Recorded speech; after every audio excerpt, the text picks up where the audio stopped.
Welcome back. Today we'll be doing another big board draft. Looks like my delay is 8 seconds or so. I've been curious what that is.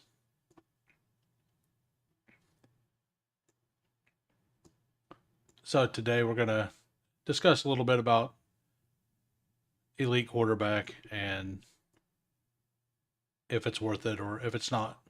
And in my opinion, I I, I believe it is. Welcome back, Victor.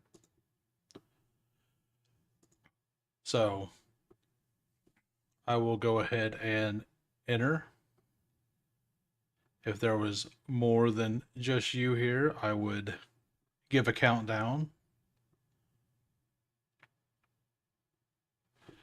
So looks like we are 9 more to start.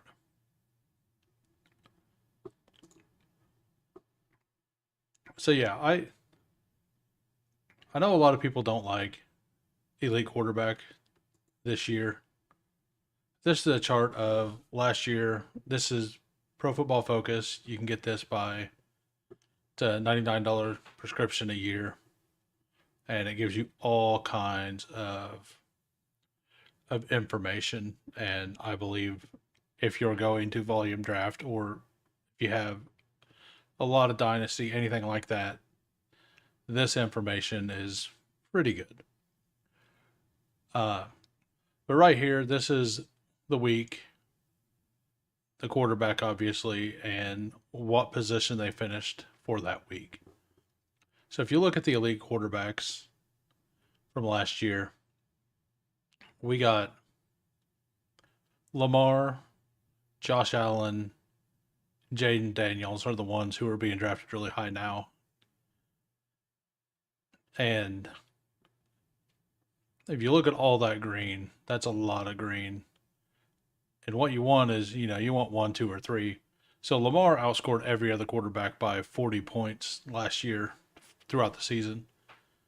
And yeah, Joe Burrow at the end ended up winning all the money because he hit the big spike in week 17, and Lamar, Josh Allen, and Jaden did not. But if you look, Jaden had a really good week that last week, and he helped you advance into week 17. But if you see how concentrated all the green is up here, all the way down to Jalen Hurts. Like these four quarterbacks, having them on your team helped you advance to the playoffs. And also, almost all of them had big weeks. Every one of them had pretty solid weeks through week 15, 16, and 17. None of them were elite all the way through, but all of them had. So Lamar's actually the only one who didn't have a one or two finish. Burrow had a one and a one. He just had a one. Baker had a two. Baker isn't drafted as an elite anymore. And this is kind of the argument against the elite quarterback is if we have a quarterback who's drafted late that has a Baker Mayfield season, like let's say it's Michael Penix, that means like obviously getting them in the last round and taking an extra wide receiver or running back makes more sense. Um, and Josh Allen week 15 was the number one, but then kind of fell off in week 16, 17. So, but if you got a 3 week sample kind of like this with where Burrow was 1, 1, and 3, like you absolutely have to have him for the playoffs. And getting the people who have the most green, like will maximize your chance of week 15, 16, and 17. And something that doesn't show on this chart, is still waiting on 8, by the way. But something that doesn't show on that chart is the total points that were scored when these players spiked. Like, yes, Josh Allen was 1-1 here in weeks 14 and 15, but it doesn't show the exact amount of points that they scored for that week. So, like, when Joe Burrow spiked, I believe he had, I think it was 30, it's like 33 points or something, and Baker had like 29. So the gap is a lot smaller. But like this week, when Jaden was 1 and Bryce Young was 2, Jaden had an 8-point difference. I believe Jaden had 35 that week. I had him on my team that finished 9th in the Flock tournament. And Bryce Young, I believe, had like 28 or 29 points that week. So I like elite quarterback myself. We are still waiting on 6 for anybody who just joined, if they would like to get into a big board.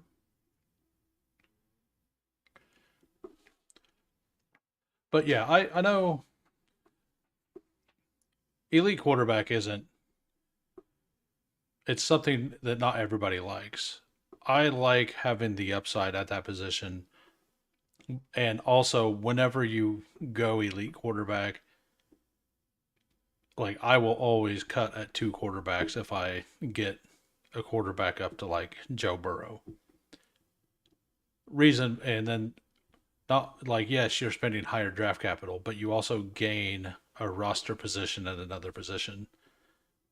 So that's one reason I tend to have a few more than most other people at elite quarterback.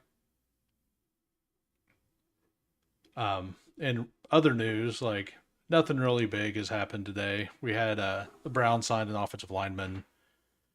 Michael Gallup came out of retirement to go to the Commanders.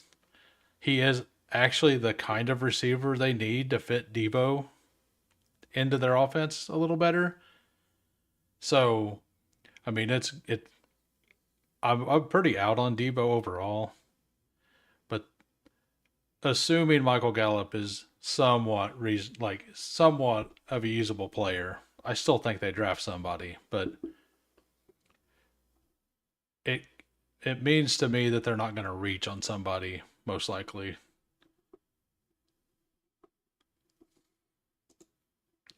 So, yep, still waiting on 5.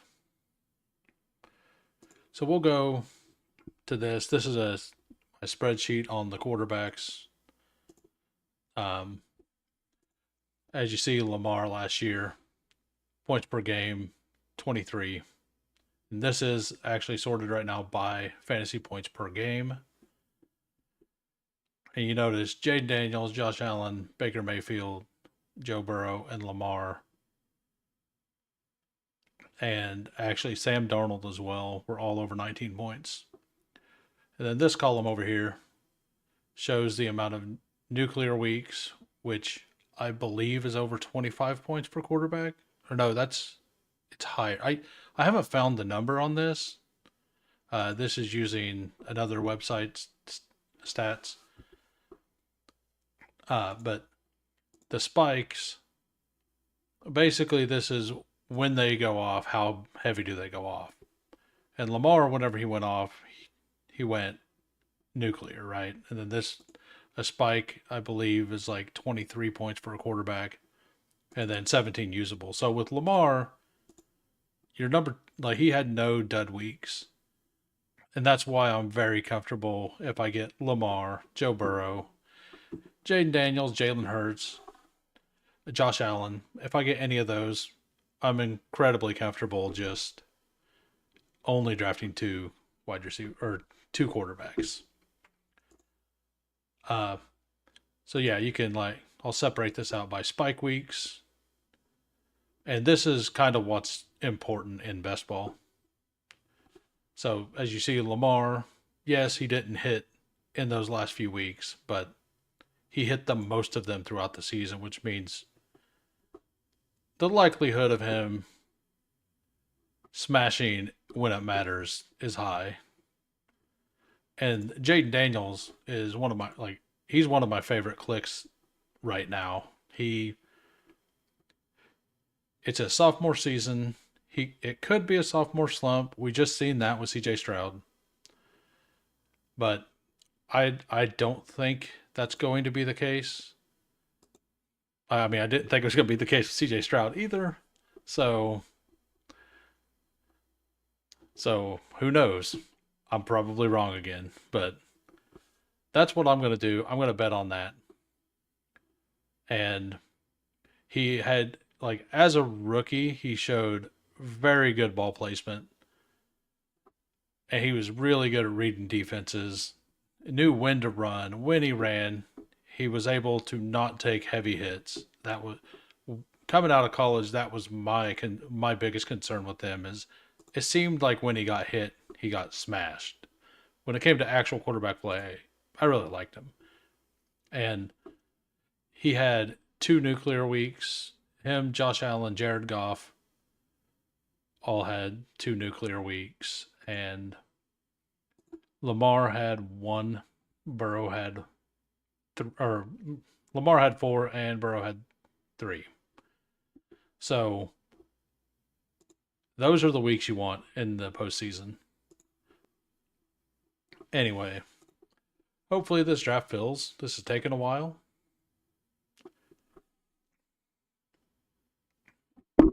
So I did move Debo up my rankings slightly because of the Michael Gallup signing. Not that I believe Michael Gallup's going to be worth anything, but I just believe that I was very low on Debo because I fully expected them to draft somebody. And I also believe that the only player. Oh, wow. Hey, welcome to the chat. Best Ball and Call. Anthony. If you are not, head over to his channel and subscribe to him. Yeah, 30 minutes to fill is. I'd be in tears. I mean, heck, I probably should have queued up for a bigger board too, or a bigger board, and seen if it filled, because I do have 3 of those I still need to do.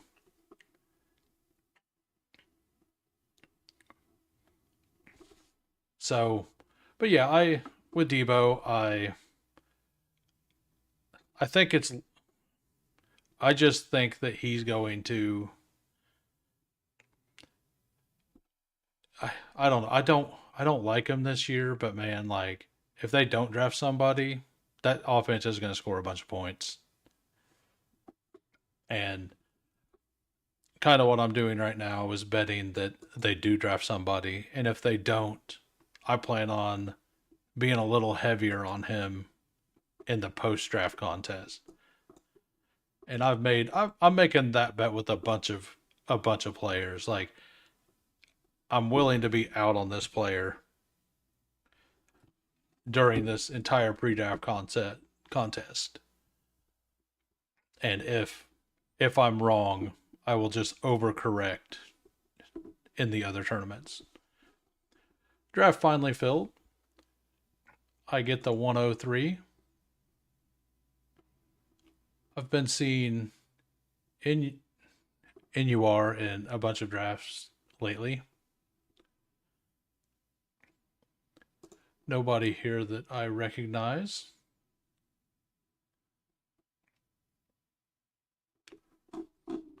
So the 103, I'm probably going to end up with Jefferson. I have him as my 102.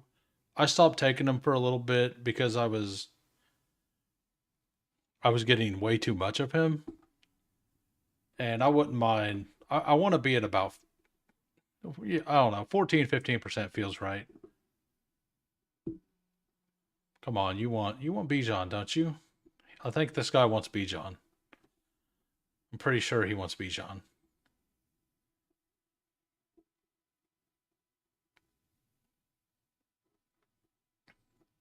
He's making me think about. He's waiting. He'll probably auto draft. Yeah, but I have Bijan as my number one running back. Uh, if you paid attention to what they were doing, they were kind of phasing out Algier more and more every week last year, and especially in the red zone. If, like the uh, the PFF chart on Algier does not look good.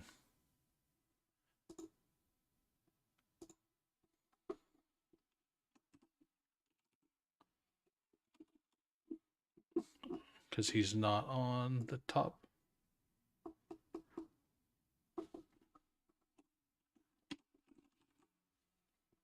So this was his weekly finishes. His highest weekly finish last year was 14th. That is, and then he had one at 22 and no other finishes in the top 30. And yeah, his at the end of the season, as you see, basically after his one good game, he's he definitely kind of got phased out right in here. He had one. I think he had a touchdown there randomly with like no yards. That's why he got to 22. But I knowing that and like watching it and seeing it with my eyes and then seeing the stats to kind of back it up, I moved Bijan up and I don't take a lot of Algier this year. Now his contingent upside is fantastic. So we have Ashton Genty get pulled up to the 10 spot.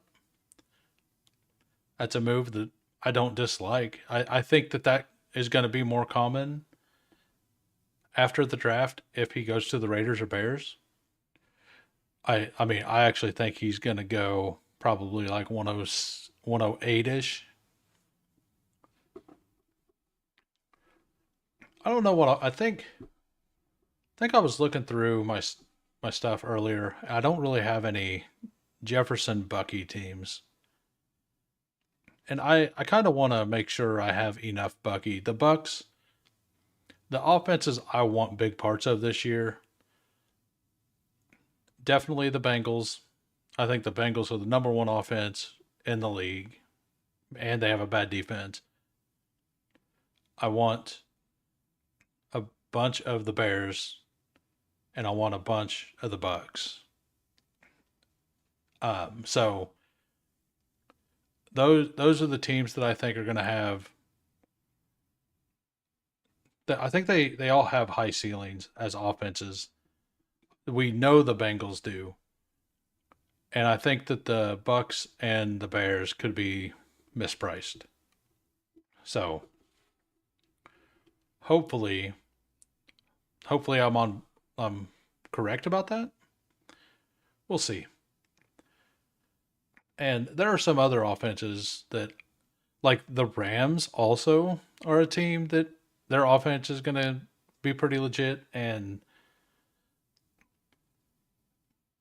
like I don't have a lot of Kyron Williams, and that actually kind of scares me.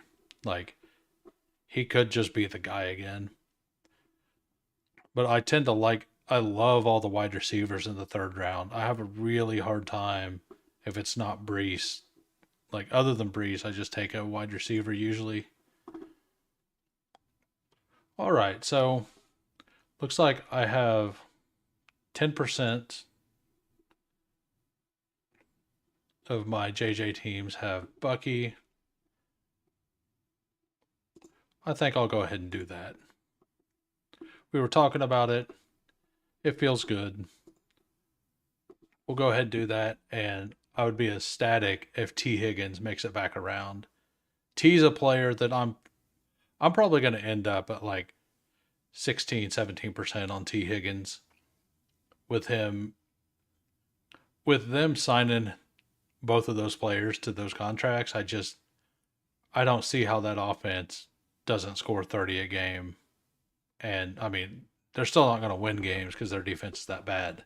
But they're never going to have the problem that Jefferson had last year, where when you're up by 3 scores every third quarter, like you don't need to run. You want to run the ball. You don't want to pass the ball anymore. That will never be an issue with the Bengals. And I kind of think that I think that could also be true about the Panthers. The Panthers will have to, man, now this is a tough choice. T. Higgins, Trey McBride. I love both of them. We'll go ahead and take Higgins here. The late round tight ends are pretty solid. I do prefer Bowers and Trey McBride. And this isn't a draft spot where elite quarterback is super viable. Like, if you want one, you pretty much have to pull somebody all the way up. And then by time it gets back to me, naked Jalen Hurts is kind of the only option that's left. And I don't like I honestly don't like the naked Jalen Hurts. I know he was actually fine last year. He had 14 rushing touchdowns and he threw for, what was it? We'll look it up real quick. And he threw for 18. So like, yeah, he didn't throw for a bunch, but he still ran for, the same amount that he's ran for almost every year. And that was with Saquon Barkley having 2,000 yards in that monster season. I don't really see them changing that part of their game. So I don't see anything out of the ordinary here other than Terry McLaurin falls down to 33. This, hopefully for him, he can get a Jaden Daniels, Terry McLaurin stack. Hey, welcome, Vapor. Nice to see you. Man, the 9-hole's doing some things, isn't he? Genty, CMC, Chase Brown.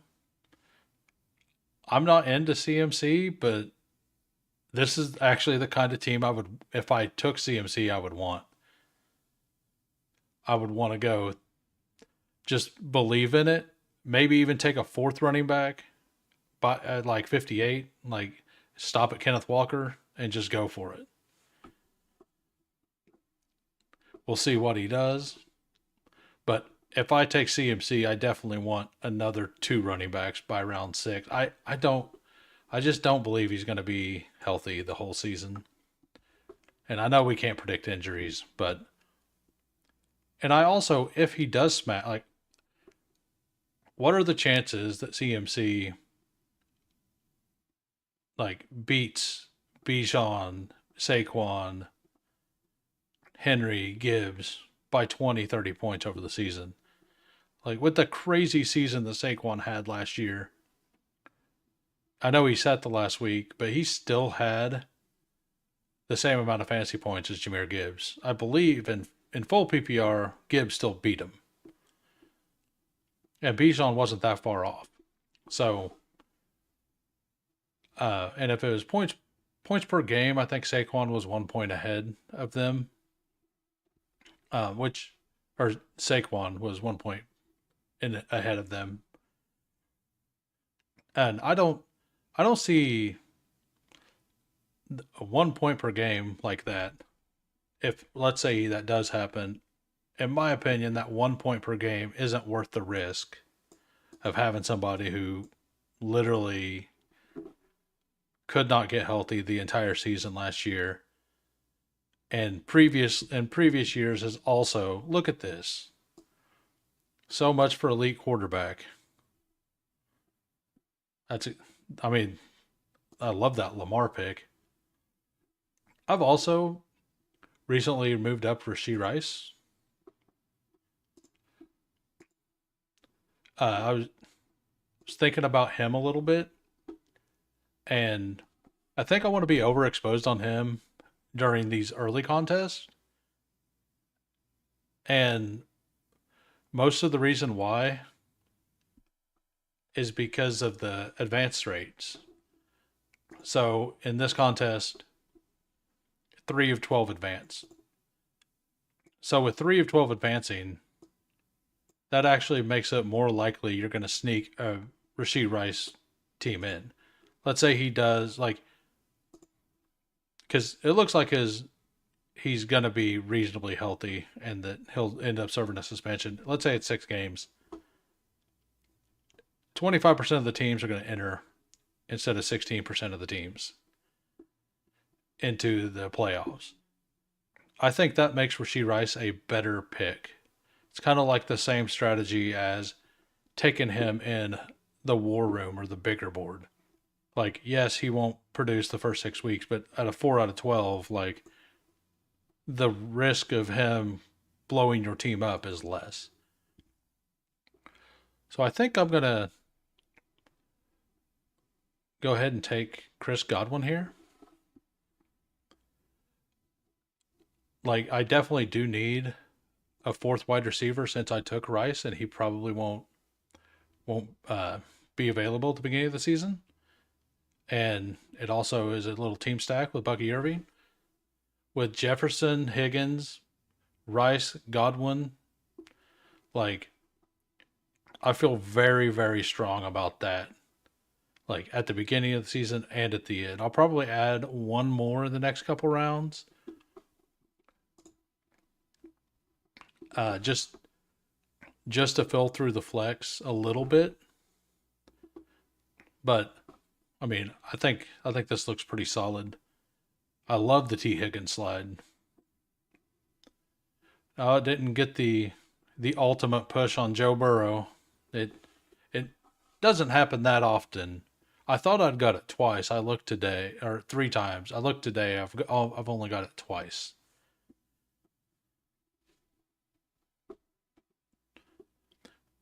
Tetairoa McMillan has been sliding a little bit. I I don't know where I'm at on him. Uh, Brett Whitfield from Fantasy Points. He has a really, really strong track record of scouting wide receivers.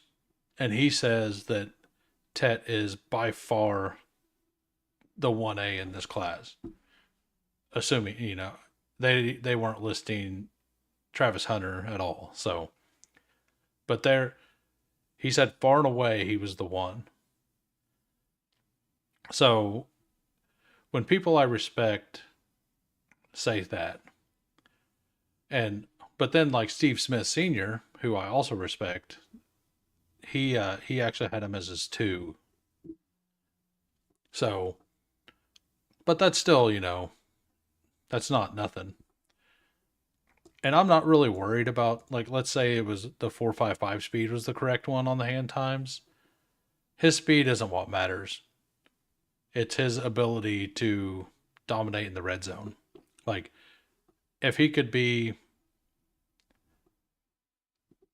kind of like I mean, even like, we'll set the floor like a taller Cortland Sutton. Like, that would be perfectly great right here. And I take him here and there, but I personally like Matthew Golden more as a draft pick because you get him a round and a half later. Like, he still goes over here in like the mid to late 7 or usually the late 70s. I just I would much rather click him there than so the Jaden Daniels, Terry McLaurin drafter passed up on the Debo stack. I think like I do if whenever I do finally land a McLaurin Jaden Daniels stack, I do want to put Debo on it, but I don't want to draft a lot of Debo.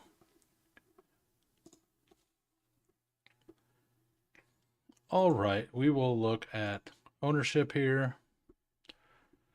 I got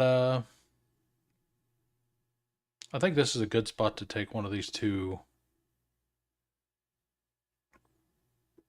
And normally I've been taking a lot of Demont with him just falling. I feel like the rookie here. And if hopefully one of those four wide receivers make it back. I mean, if Montgomery makes it back, I'll just instantly take him. But I do not expect that to happen. I don't know where I would want Judkins to land. I mean, if the Raiders don't take Genty, the Raiders are the obvious answer. But yeah, I have a pretty strong suspicion, and I've said it for a while, that I just believe Jerry Jones is going to draft Matthew Golden. He's a local product, and he's super fast. Like I just don't see anybody else doing it. David Montgomery goes. So the Joe Burrow team. I mean, I actually don't hate like naked Joe Burrow as much now. Now that we know Gesicki is there, like it's somewhat defensible if later they take Gesicki. But back before Gesicki was signed, like it was a pretty risky proposition. Caleb Williams, he got his stack. He was scared. Got the double stack, Caleb Williams. All right, so with this, I have all three of these players rated about the same. It looks like I have less Ricky Pearsall with the combination of these players, so I'll go ahead and take him. And now I'm pretty rock solid at wide receiver, and I have two starting running backs, so hopefully one of these, either Baker Mayfield or Brock Purdy, make it back to me. I mean, the dream would be Mahomes falls back, but that's not going to happen. I did one earlier today, and it actually almost happened, and the pick before me sniped naked Mahomes at 93, which it's fine. He ended up taking Kelsey in the next round, and then Hollywood after that. So I can't say I blame him at all. It was a little disappointing because I almost got the mega slide. The worthy drafter didn't take him at 82 or 87. So it, when something just gets taken from you the last second, it's way worse than it just being taken like as soon as you see it. I would have much rather the worthy drafter taking it, or like him taking it the pick after on the round before. It would have felt a little better. Be like, oh, okay. Because I would have never expected it. The expectations is what sucks. Cooper Kupp still goes in this area. I did want to look at. So yeah, the Genty drafter, Genty, McCaffrey, Chase Brown, follows it up with four straight receivers, two huge upside guys, and then two floor guys. He hopes. I mean, that's a solid strategy. AJ Brown stacked. The Josh Allen team passed on Shakir. Took Garrett Wilson. Possible stack there. Lamar naked, perfectly fine. I mean, all of those players are perfectly fine naked, so surprised to see Hawkinson go here. For some reason, Hawkinson's been sliding into the mid to late 90s all the time. And that doesn't make a lot of sense to me. Najee Harris,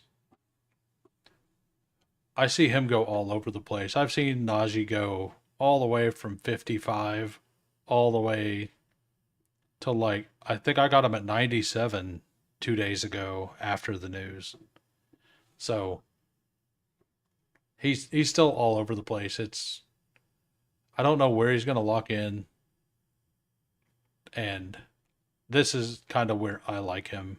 If he goes before that, I'm going to be out until after the draft. Like if they don't draft somebody who probably ends up being a 5-6 turn pick or maybe even a little higher, but I wouldn't be. It wouldn't be a 5-6 turn pick. It'd be a yeah, 5-6 turn pick. But yeah, that's where I think he would end up, assuming they don't draft another player. But as soon as they draft somebody that's fancier, everybody's going to like that player more.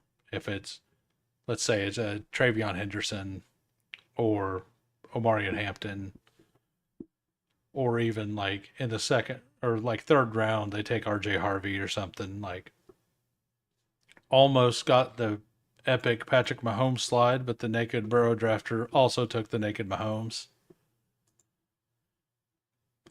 Aaron Jones? Okay. Oh, do I want Aaron Jones here?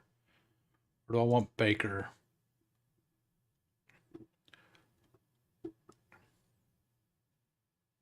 I think I'm going to go with Aaron Jones, considering that Brock Purdy and Baker are both available, and the Evans drafters on the other side.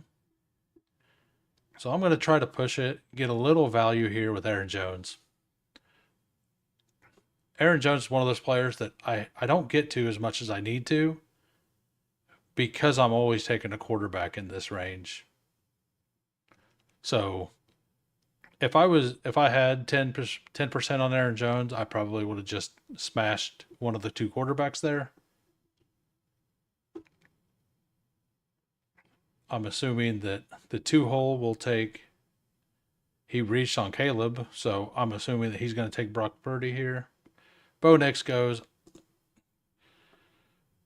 Successful push. Either way, I get one of the two guys I want.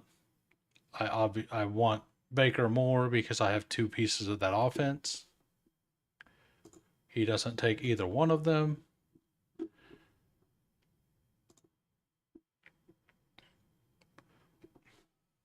All right, I'm pretty happy with that.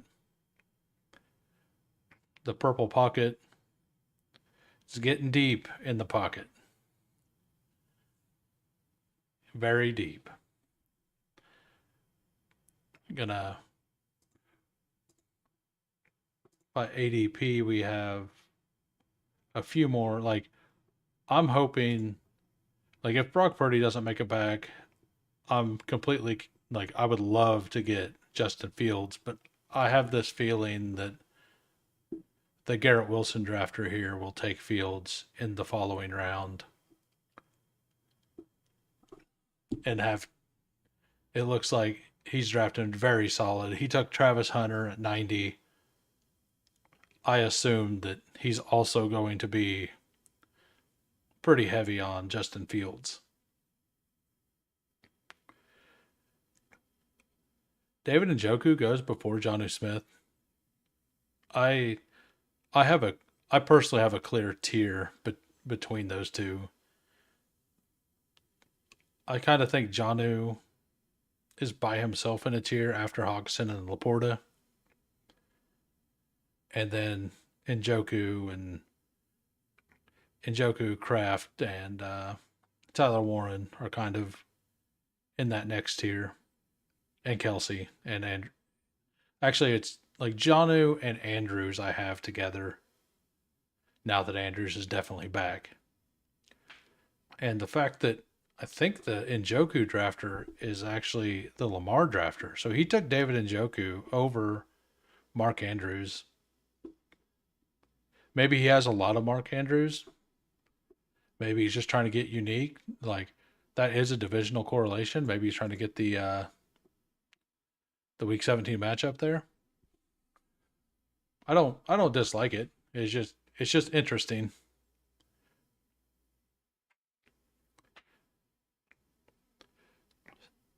Steph Diggs was actually in the news today. Or yesterday. Today, I believe he was getting a physical for the Patriots. I didn't make sure that that was true. I did. I heard it on or in a chat earlier. So, but he was there yesterday, or there was talk about him yesterday going there. So, it would make sense that they're giving him a physical. And I'm not sure if he would be available around or week one. I have not heard. I personally haven't heard a single word on if he's going to be ready or not, or how his recovery's going. But he did injure that pretty early in the season, so you would expect he's not going to miss more than 4 or 5 weeks if he misses time. Justin Herbert. I kind of like Justin Herbert naked a little more now too. Like Herbert did, I think he had 400 rushing yards last year. Oh no, 300. I was a little extreme on that. So, but with Mike Williams there, I think you have two backstack. See, yeah, he took Fields. This is a very good draft. Uh, but I like Quentin Johnston, and I like uh, Mike Williams, both as backstack options.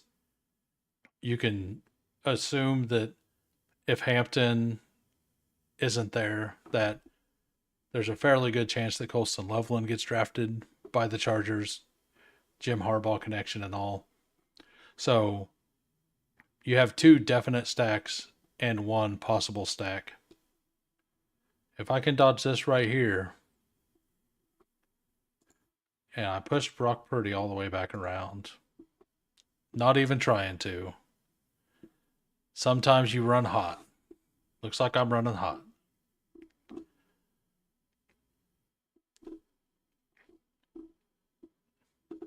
Yeah, I am definitely a fan. I like Ricky Pearsall over Jawan Jennings because I believe he has a higher ceiling. Now, Jawan Jennings is still a great pick.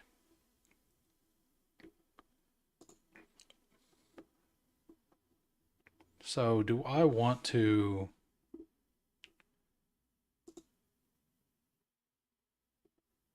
take my first tight end? Do I want to go Drake May?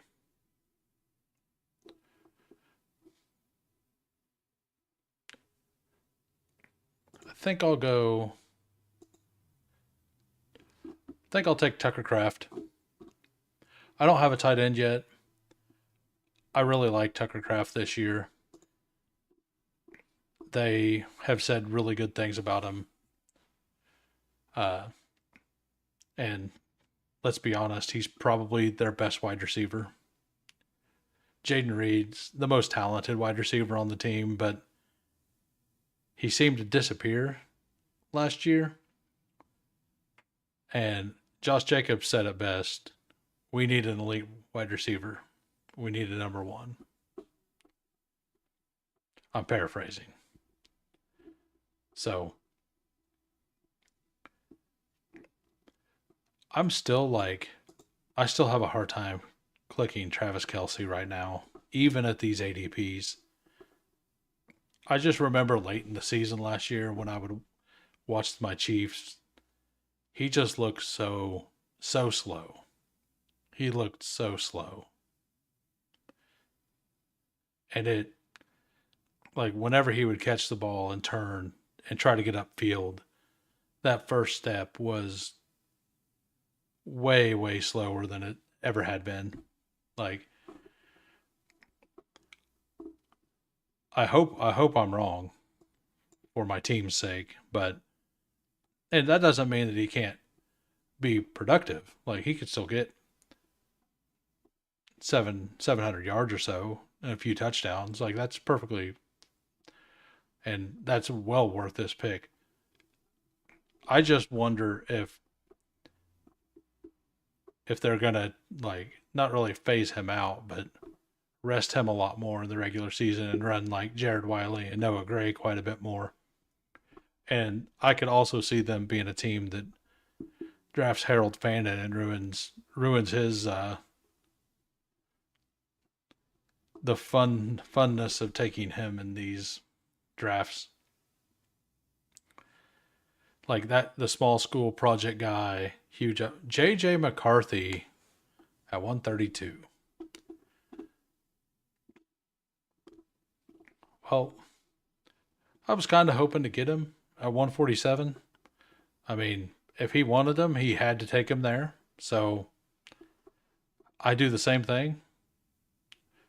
Pull the player up. I already have the two. I would feel perfectly fine stopping here. I will probably add another.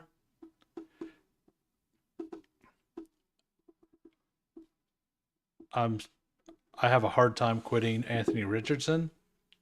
If A Rich is there at 160, like he has been in most of my drafts lately, I love tacking on A Rich into a team like this one with Baker and Brock Purdy, with two pretty much stones, players who were very good, and you have an elite, like having a floor like that with Baker and Brock. It's a really high floor. And yeah, Baker, I don't think Baker cracked 30 points last year, but he had several like 28-point games. But A Rich has elite potential. And if he works out, he is that late round guy that you want this year. Like if he gets his throwing corrected with that quarterback coach, we all know he can run the ball.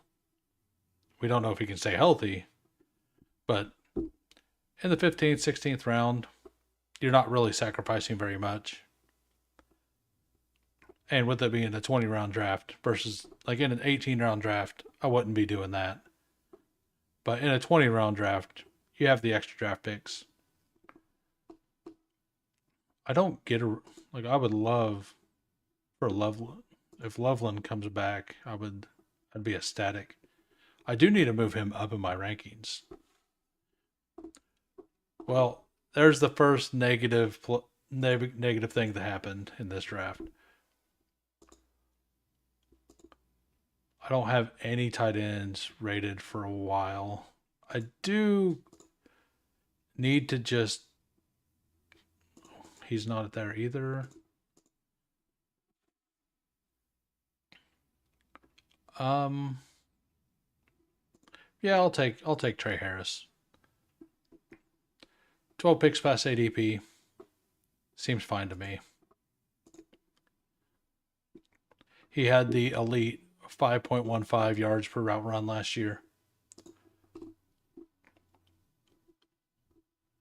And I wasn't a huge fan of him, but he definitely has some potential. So I do need to get another running back here. And I already have one rookie. I would like to get Dowdle or Spears.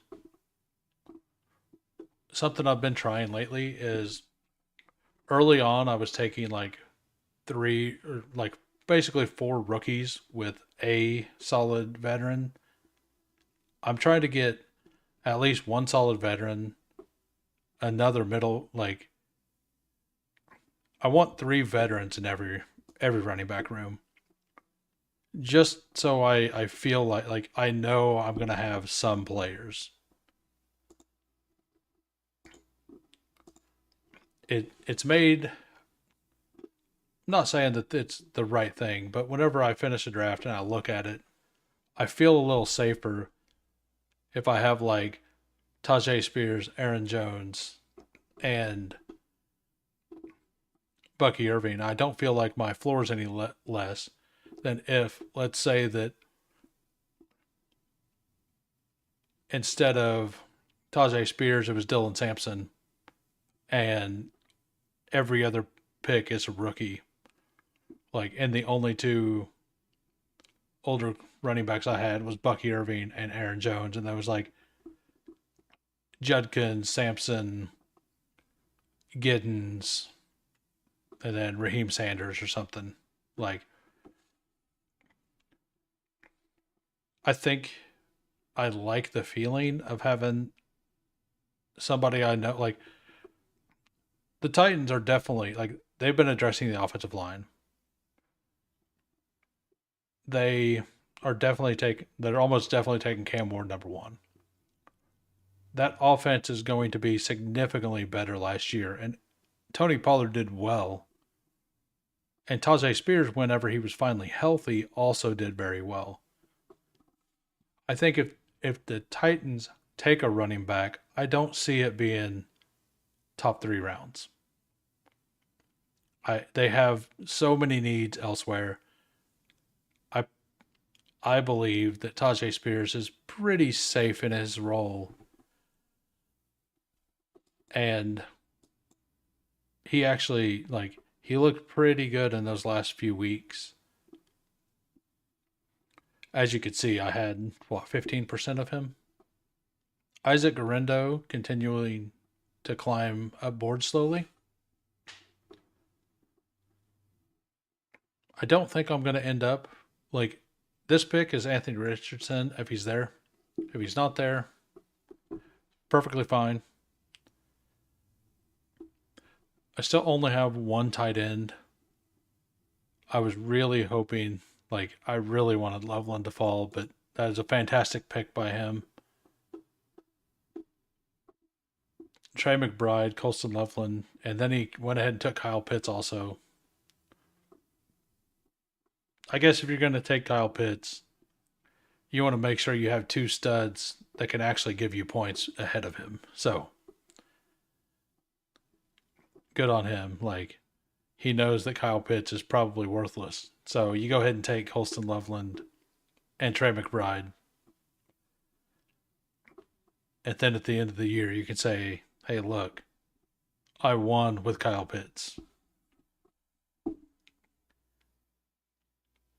And I do think it's possible for Kyle Pitts to get traded. There's been some talks about that. The coaching staff that's there didn't start with Kyle Pitts, so I'd be interested to see if that would happen. I don't think it will because, like, Dallas Goedert is also on the trading block, like, is definitely on the trading block, and Kyle Pitts has just been rumored to be. And I don't know about you, but I want Dallas Goedert over Kyle Pitts if I'm a team trading for a tight end and I want to be productive. Yes, Kyle Pitts is young, but Dallas Goedert's been proven that he's a solid tight end. And I think that Dallas Goedert, the trade rumors on him is more about Grant Calcaterra actually looking good than anything else. Whenever you have A.J. Brown, Devontae Smith, Saquon Barkley, it's probably pretty hard to feel like you need to run two tight ends. I mean, I guess if you're running two tight ends, it gets Jahan Dotson off the field. So that's a win. All right. I'll go ahead and take Anthony Richardson. Cade Otton has been flying down the boards ever since Chris Godwin got signed. Like, I've seen him at the 180s a couple times. And lately I have a whole bunch of Cade Otton and Baker Mayfield. I think this draft I might not try to do that. Let's look. What's my Cade Otton with Chris Godwin percent? 27? Yeah.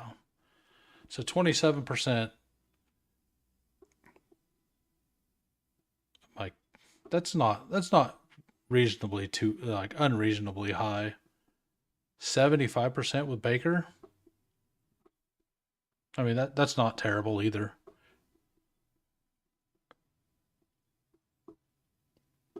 So, but I do think that Mike Gesicki is one of the best picks, and Zach Ertz is still on the board. Let's look at the whole thing.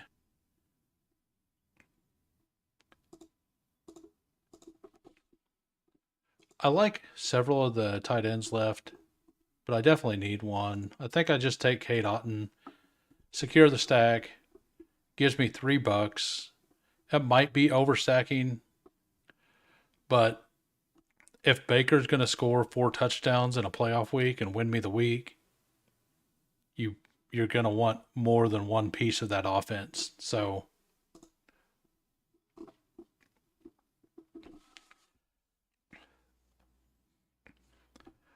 this team's coming together reasonably well. I probably messed up on the Anthony Richardson pick. Like if that pick was just Otton and then this next pick was Giddens, or if yeah, I think I might feel better about it. But we'll see what happens in the next few rounds. Like I'm very confident or like comfortable with this wide receiver core. Jefferson, Higgins, Rashee Rice, Chris Godwin, Ricky Pearsall, Trey Harris. That's 6 of them. I feel pretty good about those. My running backs, I think are a little weak, but perfectly fine. Like Bucky Irving, Quinshawn, Aaron Jones, Tajay Spears. I probably need to get another running back here.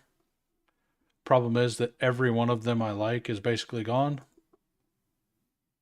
Uh, I'm not really into Jalen Wright. This would be a team I'd be willing to take him. Austin Eckler, I have a whole bunch of them, but the more I hear, the more likely I think they are to draft a running back.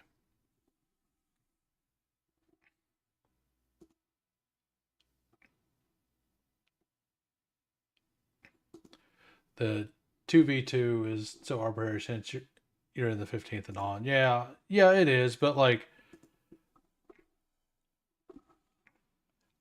basically it's saying like the way I was thinking about it is I'm probably fine with just 2 quarterbacks, you know? So but Anthony Richardson is like he does have that elite upside. So I don't hate what I done. I just I just question it a little bit. Mainly, yeah, that's it's not really the 2v2. It's the kind of the talk at the beginning of the stream where it was if you have 2 quarterbacks, you just open up a roster spot that makes you deeper at a position you don't feel safe in. And I don't I don't feel unsafe at running back, but I think the difference between me getting DJ Giddens or Jerome Ford or Blake Corum and that cliff being all the way down to like Damian Martinez, who I love Martinez, but I have 37%. Probably going to be going up a little after in this draft. I just want more options. Like I have a bunch of Damian Martinez with Tajay Spears, like if I look at this, like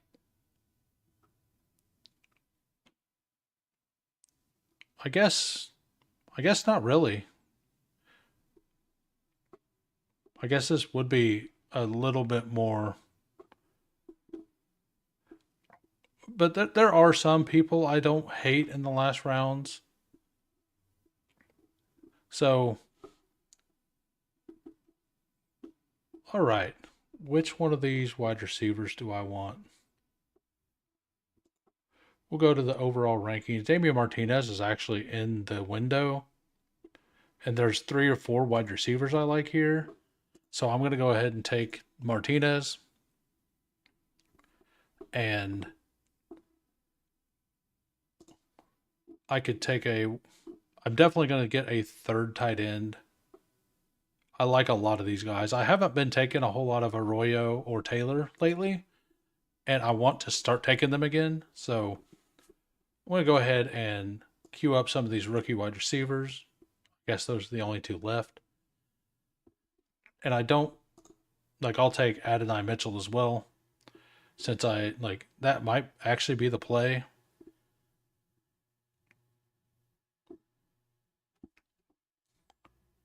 I do love Jack Besh, but I think taking Adonai Mitchell, getting the stack, another deep threat, a year 2 breakout candidate. I mean, my top end Jefferson, Higgins, Godwin, Rashee Rice, and Pearsall, I feel very good about that. So taking some big swings at the end, I think makes sense. So I think whenever it comes back around, tight end's definitely going to be one of those picks. I actually feel like I might just stop at 7 wide receiver here.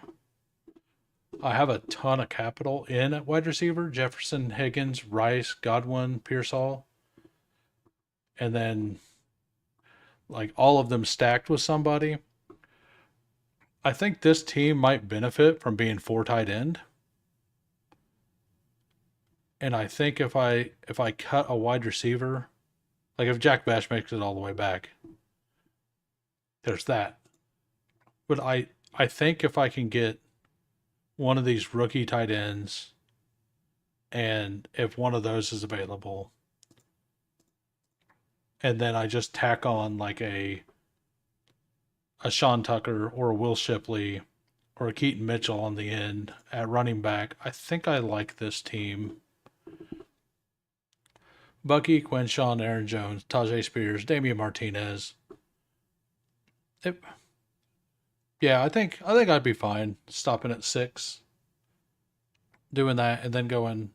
I could either go 7, 3-7-7-3, or 3-6-7-4. We'll see what comes back around and what I feel like whenever it gets there. But a tight end is definitely something. I definitely need 1 tight end and 1 running back for sure. I still can't bring myself to take Nick Chubb. In the free agent list this year, he was number 101. That's in the top free agents. That should tell you everything you need to know about where he is. That that is not an endorsement. Justice Hill, I haven't taken him either. I actually like Keaton Mitchell more. I believe that if Keaton Mitchell was healthy last year, Justice Hill wouldn't have got a role, although he was very good in the role. So Juwan Johnson goes. Jatavian Sanders is also a player who scares me a little bit. They re-signed Tommy Tremble, and I believe they signed him to a reasonable contract too. I'll look that up real quick.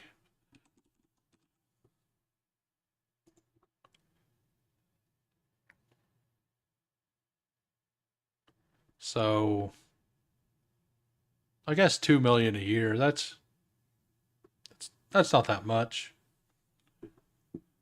So he might be safe, and I mean that's pretty much backup money.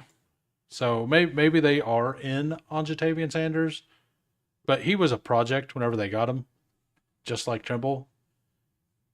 And Trimble did okay at the end of the year last year, so I could definitely see that working out a little bit. But I actually took Sanders and Trimble on the same team, on the same Brock Bowers team, and it felt really good. I took Bryce Young and didn't have a stack. Then in round at the turn at 19 and 20, I took Sanders. Sanders was still there, and I just took Sanders and Trimble and called it good. it's like, well, I have the Carolina tight end and I have Brock Bowers. So the only thing that really matters there is that I have Brock Bowers. So hopefully there's been a lot of I guess there's been a bunch of buzz about about the Rams taking a tight end again. Everybody's remembering that last year the Rams were trying very hard to trade up to get Brock Bowers. And they assume that if Loveland is still there, like pick 20-ish, that the Rams might try to trade up to get Loveland. I've heard that theory quite a bit. So I think this is actually my pick. If like they almost definitely add somebody, but I've been taking a bunch of Mostert because he wasn't drafted at all for the first like 52% of this contest. So if he makes it to me, that gives me my 3 veterans that I want. I'd feel a little better about that. Uh, and if not, I probably just take a tight end and then take Sean Tucker later. So I'll get Raheem Mostert. I think I feel good enough about this that if I can get one of these, Arroyo did not go.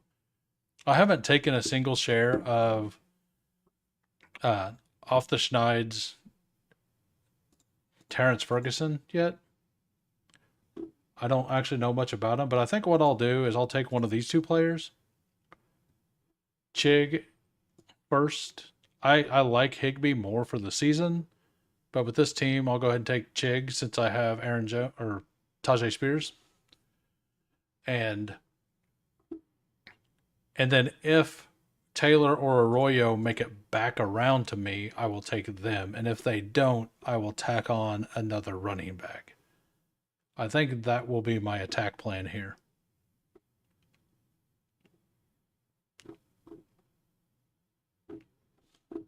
Taking the entire clock. All right, we'll take Chig and start that. We'll look through this. If those 2 players go, Sean Tucker would be my first choice, and then Jarquez, LeQuint, and Jaden Blue. That seems to make sense to me. First tight end Tucker Kraft, second Cade Otton feels pretty weak.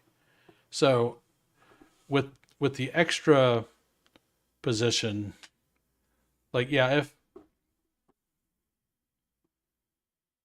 I feel really good about the wide receiver core. Adding an extra tight end here might not be the right move. Like I absolutely love. Oh, he already went. Where did MVS go in this draft? Like I've been taking MVS in like every draft in the 20th round when he's available. And everybody's kind of feeling the same thing that I was saying. Like he's the only guy who can run outside on that team. Like Kupp can do it, but he can't go deep, right? So assuming you get some plays where they're going to send 9 routes, Scantling is the player for that. And on top of that, like he got brought over from the same OC that he had last year at New Orleans. And they also run 2 wide receiver sets a lot. That's the only scary part. Like, are they going to try to run 2 wide receiver sets with JSN and Kupp and keep Scantling on the side? I mean, I think you need a field stretcher on the field for sure if you're running 2 wide receiver sets. Unless they're just going to telegraph when they're running the ball, because I mean Kupp at least tries pretty hard, and like he's a really good blocker. So I mean, if maybe they do that, and if it's an expected run play, they put Kupp out there. I don't know. I don't know what they're going to do. But the only question about him is their offensive line going to be good enough to let Sam Darnold not see ghost? So it looks like, as of right now, that I'll get one of these rookie tight ends.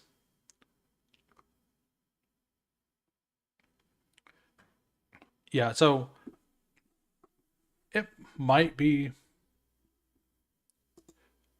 Yeah, right. Like, or to keep Sam upright. Correct. Like, he absolutely, like, he does not do good in the face of pressure. He never has. That's why it didn't work out at the Jets. The Vikings seen that in the last 2 games last year when he was dominant all year. The Vikings probably knew that they were losing Cam Robinson into free agency, that their offensive line was going to be a little worse. And after they got dominated in the playoffs like that, that might have been one of the reasons that they ended up going with JJ McCarthy over. Like, I know there was talks, but that could have been one of the reasons.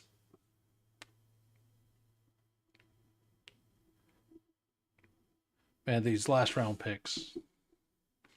I think everybody queued up people and then walked away.